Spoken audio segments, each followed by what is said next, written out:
Bank আমানতের উদ্দেশ্য ও গুরুত্ব। এটাকে তিন ভাগে ভাগ করা যায়: গ্রাহকের ক্ষেত্রে, ব্যাংকের ক্ষেত্রে, সামগ্রিক অর্থনৈতিক উন্নয়নের ক্ষেত্রে। আমরা প্রথমে দেখি গ্রাহকের ক্ষেত্রে।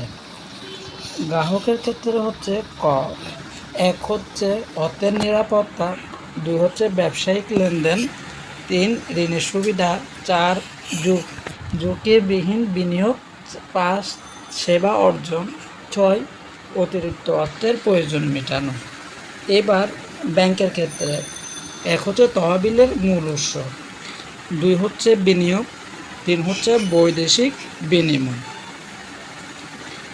এবার সামগ্রিক অর্থনৈতিক উন্নয়নের ক্ষেত্রে সঞ্চয় প্রবণতা সৃষ্টি, পুঁজি বা মূলধন গঠন, বিনিয়োগ ও উৎপাদন। 4 হচ্ছে আন্তর্জাতিক বাণিজ্য। ব্যাংক আমানতের উদ্দেশ্য ও গুরুত্ব এই 3টি ভাগে ভাগ করা হয়েছে। এবার বিস্তারিত। গ্রাহকের ক্ষেত্রে অর্থের নিরাপত্তা।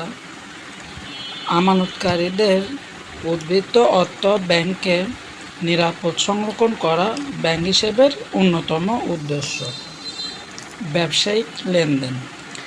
ব্যাংক নগদ অর্থ ও বিভিন্ন ব্যাংকিং পণ্যের মাধ্যমে ব্যবসায়িক লেনদেন সম্পন্ন করে, যেমন চেক, বিনিময় বিল বাট্টাকরণ, ব্যাংক ড্রাফট ইত্যাদি। ঋণের সুবিধা। ব্যাংক চলতি স্থায়ী হিসাবের মালিকদের প্রয়োজনে ঋণ প্রদান করে থাকে, ফলে এই সুবিধা পাওয়ার উদ্দেশ্য ও ব্যাংক হিসাব খোলা প্রয়োজন। 4 ঝুঁকিবিহীন বিনিয়োগ। ব্যাংকে টাকা জমা রাখলে নির্দিষ্ট হারে সুদ পাওয়া যায়। 5 সেবা অর্জন। হিসাব খোলার কারণে ব্যাংক তার গ্রাহককে নানাবিধ সেবা প্রদান করে। 6 অতিরিক্ত অর্থের প্রয়োজন মেটানো। ব্যাংক তার গ্রাহককে চলতি হিসেবে জমা অতিরিক্ত অর্থ উত্তোলনের সুবিধা দিয়ে থাকে।